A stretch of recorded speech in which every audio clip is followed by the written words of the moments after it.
Assalamualaikum warahmatullahi wabarakatuh. Halo semuanya, berjumpa kembali dengan saya, Kang Restu. Apa kabar semuanya? Semoga kalian selalu sehat, baik, dan tentunya dimudahkan segala urusannya oleh Tuhan Yang Maha Esa. Amin. Seperti biasa, kali ini Kang Restu akan menceritakan sebuah kisah horor misteri. Dan kali ini Kang Restu akan menceritakan sebuah kisah yang berjudul Warung Seram Bu Asi. Sebelum masuk ke ceritanya, bagi kalian yang belum subscribe, klik tombol subscribe-nya, klik lonceng notifikasinya serta like video ini agar kalian tidak ketinggalan cerita-cerita menarik dari channel ini. Kang Restu juga mengucapkan banyak terima kasih kepada kalian yang telah mendukung dan juga mensupport channel ini. Oke, langsung saja tanpa berlama-lama lagi. Bagaimana kisahnya? Ini dia ceritanya. Warung Seram Bu Asi. Di sebuah desa yang kecil tersembunyi di balik hutan lebat, terdapat sebuah warung tua milik seorang wanita yang dikenal dengan nama Bu Asi. Warung itu berdiri di pinggir desa, di jalan setapak yang menuju ke arah hutan. Meskipun warungnya sederhana dan terlihat lusuh, Bu Asi selalu dikenal sebagai wanita yang ramah dan juga murah senyum. Setiap pagi ia membuka warungnya dengan penuh semangat, melayani warga yang datang membeli kebutuhan sehari-hari. Namun di balik senyumannya yang ramah, ada sesuatu yang membuat warga merasa tidak nyaman. Warung Bu Asi selalu tampak berbeda saat malam tiba. Ketika matahari mulai tenggelam dan bayangan panjang menutupi desa, suasana di sekitar warung berubah menjadi mencekam. Angin malam seringkali berhembus kencang di sekitar warung itu, membuat pintu kayu berderit dan dedaunan di pohon-pohon besar bergemerisik tak henti-henti. Bu, kenapa warung Bu Asi selalu terdengar aneh kalau malam? Tanya Wati, seorang ibu rumah tangga yang tinggal tak jauh dari warung itu. Pada saat suatu sore saat membeli beras, Bu Asi pun hanya tersenyum tipis sambil menyerahkan kantong beras. Ah, itu cuma suara angin, Bu. Warung ini kan dekat hutan. Biasalah ada suara-suara aneh. Jangan dipikirkan. Namun Wati tak bisa menghilangkan perasaan aneh yang merayapi tubuhnya setiap kali dia melewati warung itu di malam hari. Warga lain pun merasakan hal yang sama.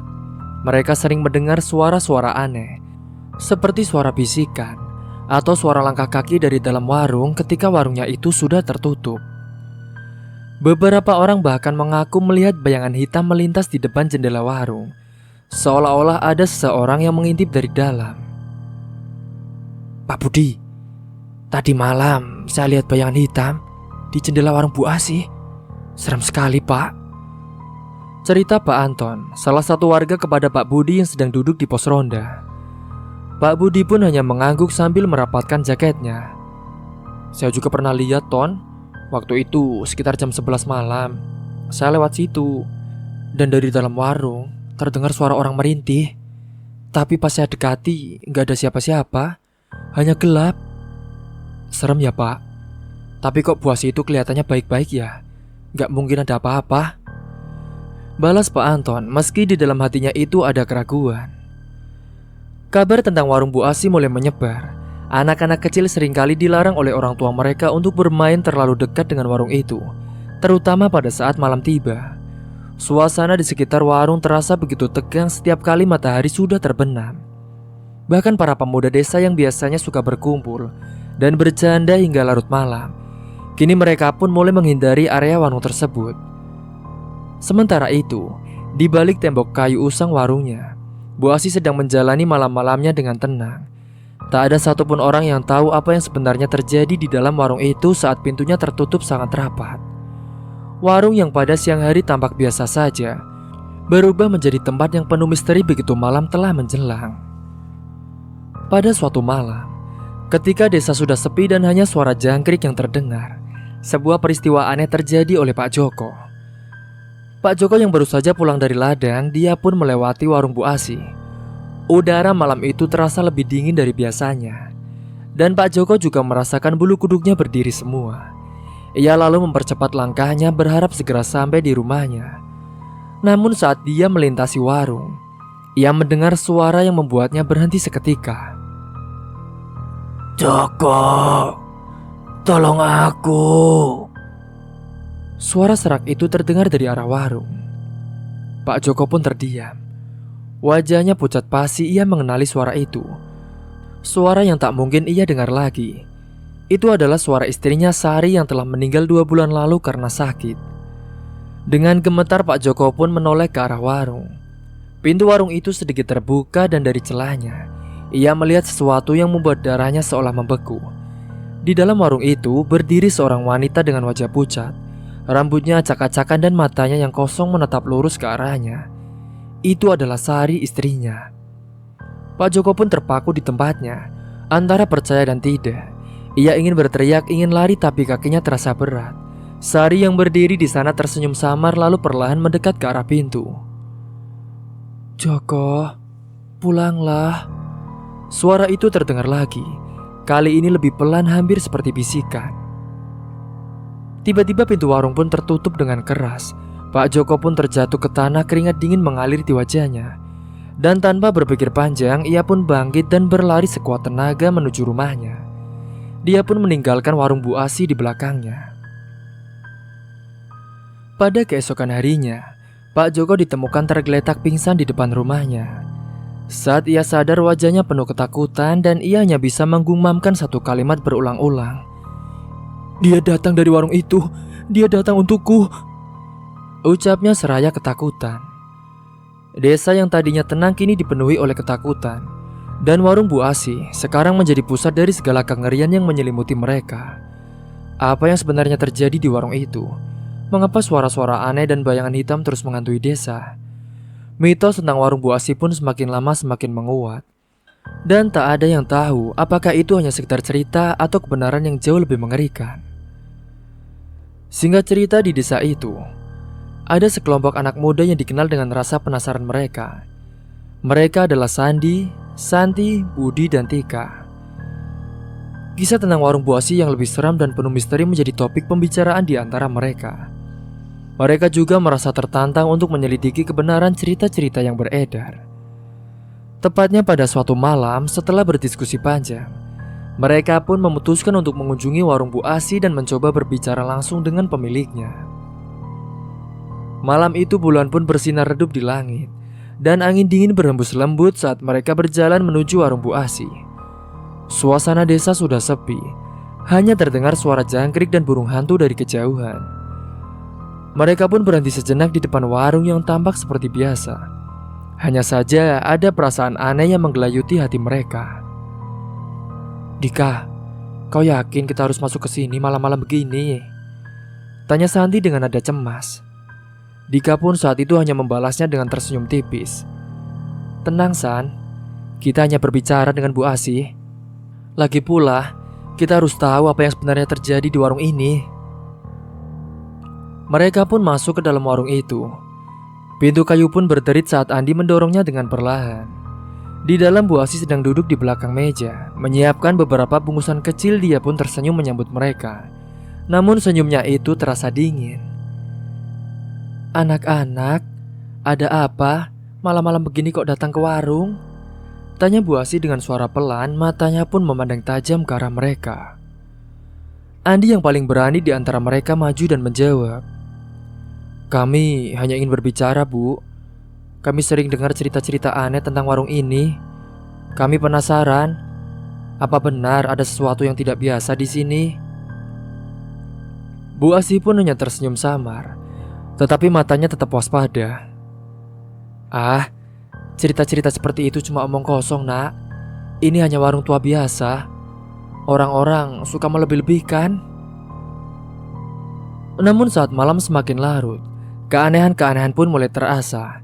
Angin dingin tiba-tiba bertiup kencang dari arah jendela yang sedikit terbuka, membuat lilin di meja berkedip-kedip. Budi yang berada di dekat jendela pun merasa seperti ada yang memperhatikannya dari luar. Namun ketika ia menoleh, tidak ada siapapun di sana. Bu Asi pun tampak semakin gelisah. Ia melihat jam dinding dan kemudian berkata dengan nada yang sedikit mendesak.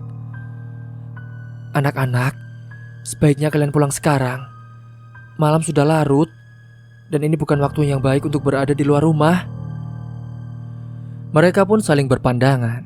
merasa bahwa ada sesuatu yang disembunyikan oleh Bu Asih. Namun karena suasana semakin tidak nyaman, mereka pun memutuskan untuk pulang. Saat mereka meninggalkan warung, Santi merasakan tatapan tajam dari dalam arah warung, seolah ada yang mengawasi mereka pergi. Malam itu pun setelah kembali ke rumah, Santi merasa tidak bisa tidur. Pikirannya terus menerawang mengingat kembali percakapan mereka dengan Bu Asih. Namun saat ia akhirnya terlelap, mimpi buruk pun menghampirinya. Di dalam mimpi itu, ia melihat sosok wanita dengan wajah pucat dan mengerikan yang berdiri di depan warung Bu Asih. Wanita itu menatapnya dengan mata kosong, bibirnya pun tersenyum dengan tatapan yang dingin. Santi pun terperangkap dalam mimpi itu. Dia tidak bisa bergerak, hanya bisa menatap sosok yang menyeramkan tersebut. Wanita itu pun perlahan-lahan mendekat kepada Santi, dan Santi juga merasakan hawa dingin menusuk kulitnya. "Jangan kembali ke sini," bisik suara wanita itu dengan nada yang sangat menyeramkan. Santi pun terbangun dengan nafas tersengal dan keringat dingin membasahi wajahnya. Jantungnya berdetak kencang dan matanya mencari-cari kepastian bahwa ia masih berada di kamar tidurnya. Mimpi itu terasa begitu nyata, seolah-olah sosok wanita itu benar-benar ada di dekatnya. Pada keesokan paginya, Santi pun menceritakan mimpi buruknya itu kepada Andi, Budi, dan Dika. Mereka pun terdiam, wajahnya mereka sama-sama pucat. Tanpa Santi sadari, ketiga temannya itu juga mengalami hal yang serupa. Mereka semua bermimpi tentang wanita yang sama, sosok dengan wajah mengerikan yang muncul dari dalam warung Bu Asih. "Ada sesuatu yang tidak beres di sana," kata Dika dengan suara pelan. "Aku rasa kita harus kembali ke warung itu dan mencari tahu apa yang sebenarnya terjadi. Ini bukan lagi sekedar cerita." Namun tanpa mereka ketahui, keputusan untuk kembali ke warung itu akan membawa mereka lebih dalam ke dalam misteri yang jauh lebih gelap dan mengerikan dari yang pernah mereka bayangkan. Sesuatu yang tidak seharusnya mereka ganggu kini telah memperhatikan mereka. Rasa penasaran yang terus mengusik membuat Andi, Santi, Dika, dan Budi memutuskan untuk kembali ke warung Bu Asih. Mereka sepakat bahwa ada sesuatu yang lebih besar dari sekedar cerita seram di balik tempat itu. Kali ini, mereka membawa kamera dan juga perekam suara, berharap bisa menangkap bukti dari apa yang selama ini membuat warga desa merasa sangat ketakutan. Malam itu mereka pun berkumpul di rumah Andi sebelum berangkat.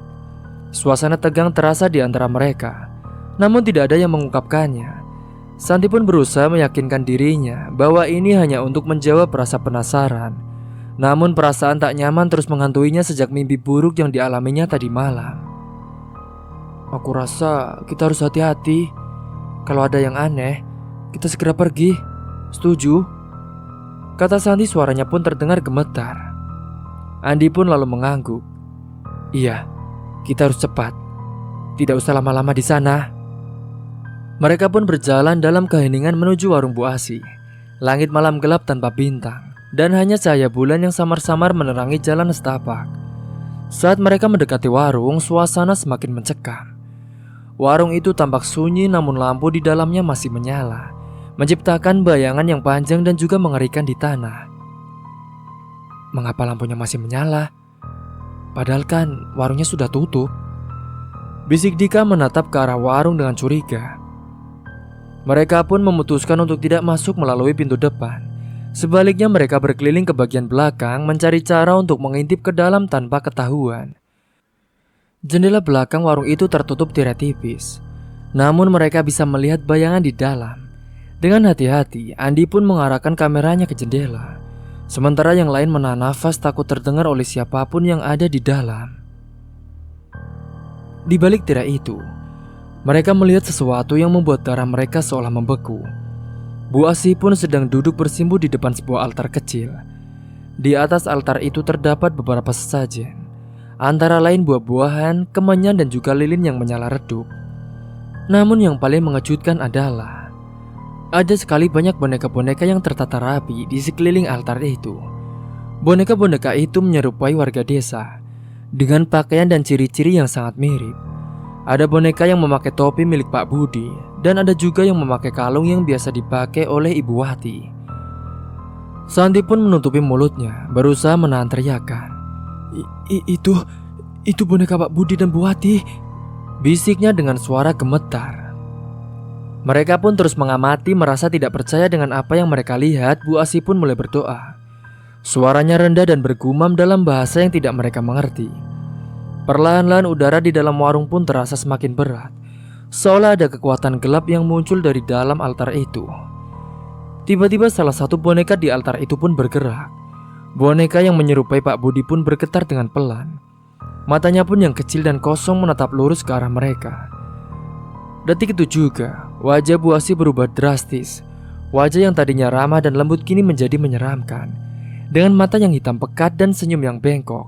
Kulitnya juga terlihat pucat dan kaku seperti mayat yang telah lama mati. "Dika, kita harus pergi sekarang," desis Andi, suaranya pun menjadi panik. Mereka pun lalu bergegas mundur, berlari menjauh dari jendela tanpa menoleh lagi. Hati mereka berdegup dengan kencang dan keringat dingin mengalir di wajah mereka. Namun di tengah pelarian mereka, Budi tiba-tiba saja berhenti. "Budi, cepat! Kita harus pergi!"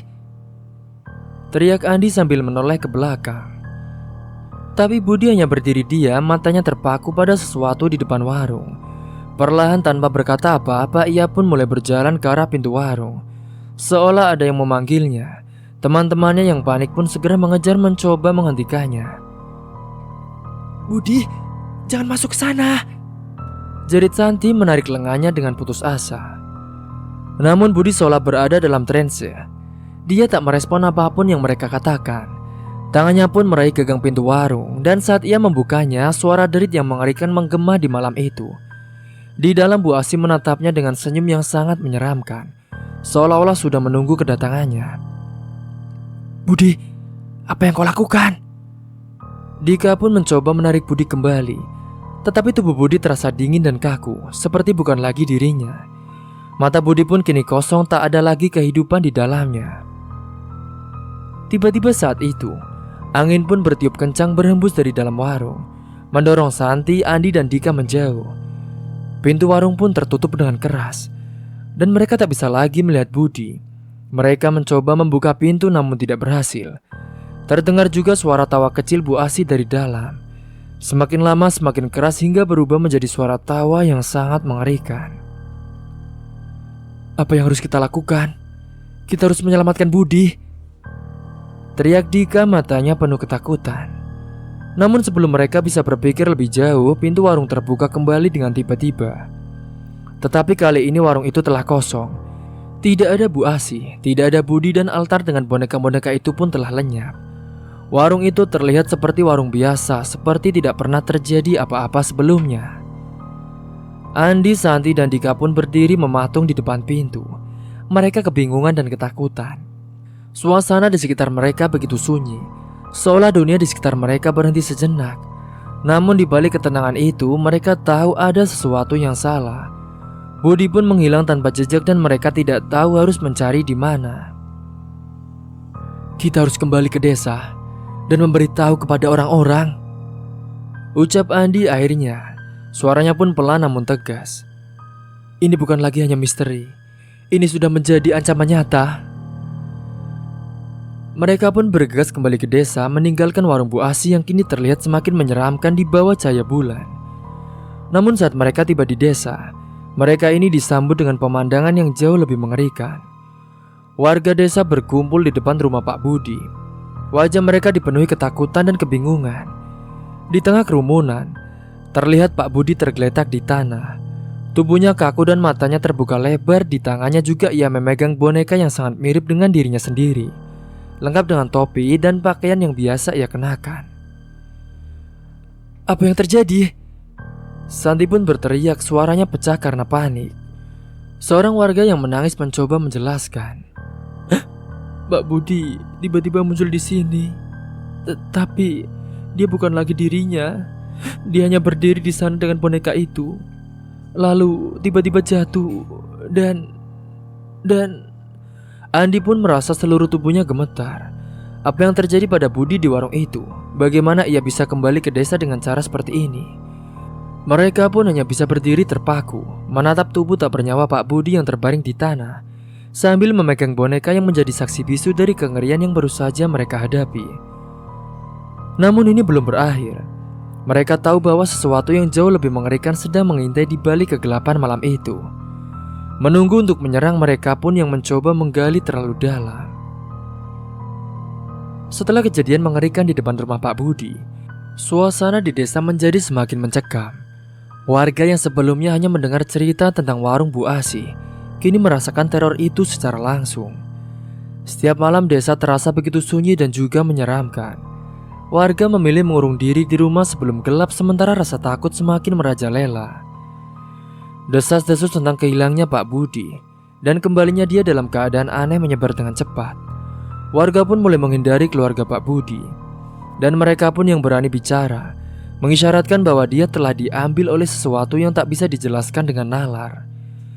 Meskipun demikian, tidak ada yang berani secara langsung menuduh atau bahkan mendekati warung Bu Asih. Setiap kali seseorang menghilang, boneka baru muncul di sana, menambah rasa takut dan misteri yang telah menyelimuti desa itu. Teman-teman Budi, Andi, Santi, dan Dika terjebak dalam ketakutan yang tak terlukiskan. Mereka merasa bersalah karena telah memulai penyelidikan itu, seolah-olah mereka telah membangunkan sesuatu yang seharusnya tetap terkubur di dalam warung tua tersebut. Kegelisahan mereka pun semakin menjadi-jadi saat Budi kembali ke rumahnya pada suatu malam. Namun ini bukanlah Budi yang ia kenal. Budi yang kembali ke desa bukan lagi sosok ceria dan penuh semangat seperti dulu. Ia kini menjadi sosok yang dingin dan pendiam.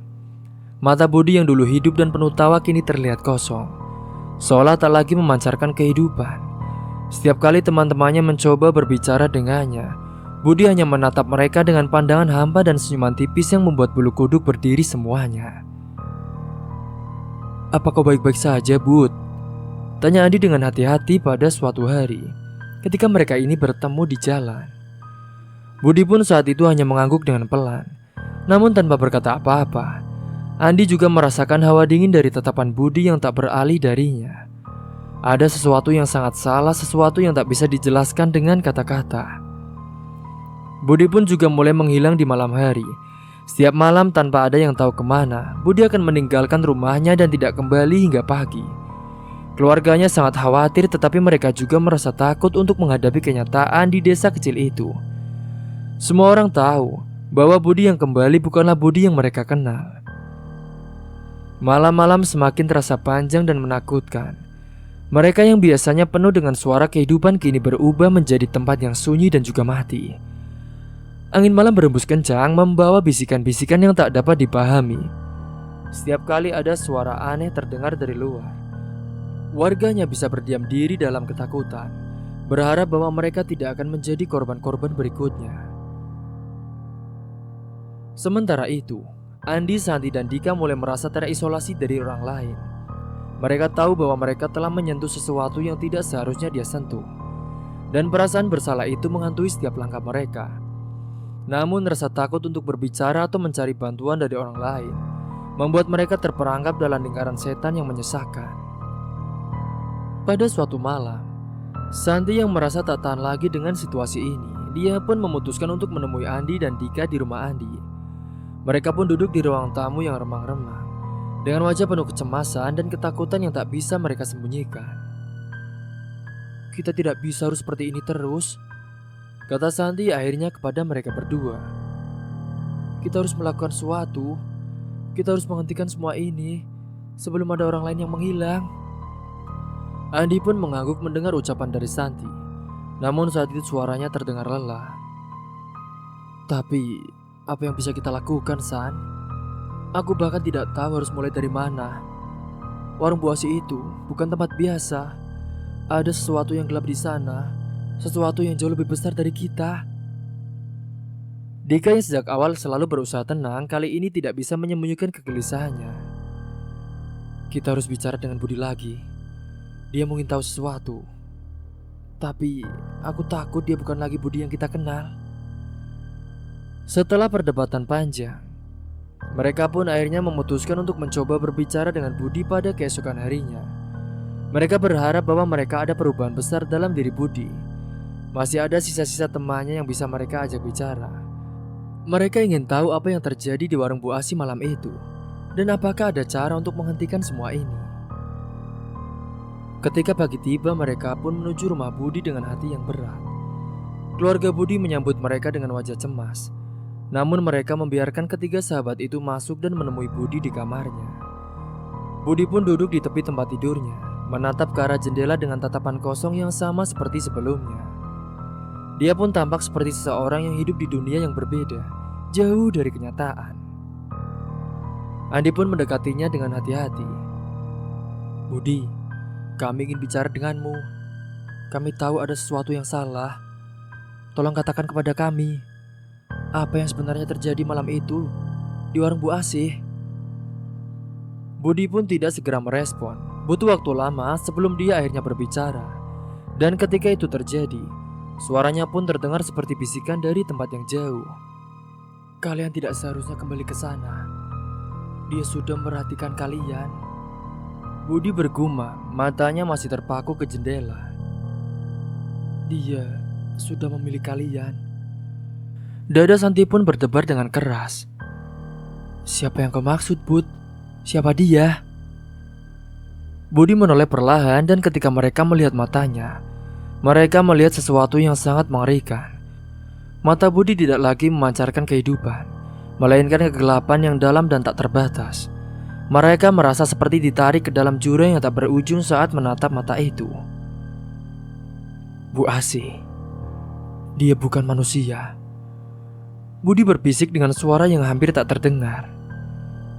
"Dia adalah sesuatu yang lain, sesuatu yang tak seharusnya berada di sini. Dia mengambil jiwa-jiwa yang dia inginkan, dan dia juga sudah memutuskan siapa yang akan menjadi miliknya selanjutnya." Andi pun mencoba menarik nafas, tetapi udara terasa begitu berat. Apa maksudmu, Bud? Siapa yang dia inginkan?" Namun sebelum Budi bisa menjawab, suara langkah kaki terdengar dari luar kamar. Langkah-langkah itu terasa lambat, berat, dan penuh ancaman. Pintu kamar pun tiba-tiba terbuka, dan di sana berdiri sosok yang membuat darah mereka berhenti mengalir. Bu Asih pun berdiri di ambang pintu, dengan senyum dingin yang sama seperti yang mereka lihat ketika di warungnya. Wajahnya pucat, matanya hitam pekat, dan auranya begitu mengerikan. Namun yang paling mengerikan adalah boneka yang dia bawa di tangannya. Boneka yang sangat mirip dengan Dika. Dika pun mundur, matanya melebar karena ketakutan. "Tidak, ini tidak mungkin." Bu Asih pun melangkah masuk, tatapannya tertuju pada Dika. "Sudah waktunya, nak. Kau sudah kupilih." Andi dan Santi pun mencoba melindungi Dika, tetapi tubuh mereka terasa berat, seolah-olah ada kekuatan tak terlihat yang menahan mereka di tempat. Bu Asih pun semakin mendekat dan ketika dia mengangkat boneka itu, Dika merasakan dingin yang luar biasa menjalar di seluruh tubuhnya. Tubuhnya pun mulai terasa kaku dan dia merasakan sesuatu menariknya ke dalam kegelapan. Aku tidak bisa bergerak. Dika pun berusaha berteriak, tetapi suaranya hanya keluar sebagai bisikan lemah. Andi dan Santi pun hanya bisa melihat dengan mata terbelalak saat Dika perlahan-lahan menghilang, seolah ditarik ke dalam kegelapan yang ada di balik mata Bu Asih. Wajah Dika pun berubah menjadi pucat, matanya tertutup dan dalam sekejap, dia pun lenyap tanpa jejak. Bu Asih pun menatap kedua anak muda yang tersisa dengan tatapan dingin. "Jangan khawatir, kalian juga akan menyusulnya segera." Kemudian tanpa suara Bu Asih pun menghilang begitu saja, meninggalkan kamar yang tiba-tiba terasa sangat dingin dan sunyi. Boneka yang tadi dia bawa, kini tergeletak di lantai tanpa tanda-tanda kehidupan. Andi dan Santi pun terdiam. Otak mereka pun berusaha memahami apa yang baru saja terjadi. Mereka kehilangan Dika, sahabat mereka. Dan mereka tahu bahwa apa yang baru saja terjadi bukanlah akhir. Mereka tahu bahwa Bu Asih akan terus memburu mereka satu persatu sampai semuanya hilang. Singkat cerita, ketakutan di desa semakin menjadi-jadi. Setiap orang hidup dalam kecemasan, takut bahwa mereka akan menjadi korban berikutnya dari kutukan Bu Asih. Ketika hanya tersisa Santi dan Andi dari kelompok teman-teman mereka, ketegangan pun memuncak. Mereka tahu bahwa mereka harus segera bertindak atau semuanya akan berakhir dengan bencana yang lebih besar. Santi yang sebelumnya adalah sosok yang tegar, kini tampak lemah dan dilanda rasa bersalah. Kehilangan teman-temannya telah membuatnya menjadi putus asa. Namun tekad untuk mengakhiri kutukan Bu Asih tetap membara di dalam hatinya. Andi meskipun sangat ketakutan, tetap berada di sisinya. Keduanya pun tahu bahwa jika mereka tidak melakukan sesuatu, maka desa mereka akan terus dihantui oleh teror yang tak terbayangkan. Di tengah keputusasaan, mereka memutuskan untuk menemui seorang dukun tua di desa. Dukun itu dikenal memiliki pengetahuan tentang hal-hal gaib dan pernah menangani kasus-kasus mistis di masa lalu. Mereka berharap bahwa dukun itu dapat memberikan mereka kekuatan untuk menghadapi Bu Asih dan menghentikan kutukan ini untuk selamanya. Dukun itu tinggal di sebuah gubuk kecil di pinggir desa. Saat mereka tiba, dukun tersebut sudah menunggu di luar rumahnya, seolah-olah dia tahu bahwa mereka akan datang. Aku sudah mendengar tentang apa yang terjadi di desa ini, kata dukun itu dengan suara serak. Bu Asih bukan manusia biasa. Dia adalah roh jahat yang telah terperangkap di tempat ini dengan lama. Boneka-boneka yang kalian lihat itu adalah media yang dia gunakan untuk menghisap energi kehidupan dari warga desa. Santi pun menelan ludah, mencoba memahami informasi yang baru saja dia dengar. Bagaimana bisa kami menghentikannya? Dukun itu pun menatap mereka dengan mata tajam. Hanya ada satu cara. Kalian harus menghancurkan altar yang ada di warung itu. Altar itulah sumber kekuatannya. Namun kalian harus berhati-hati. Bu Asih tidak akan membiarkan kalian melakukannya dengan mudah. Dia akan mencoba melawan kalian dengan segala cara. Andi pun mengangguk, meskipun dalam hatinya dia merasa ngeri. Apa yang harus kami bawa untuk melindungi diri?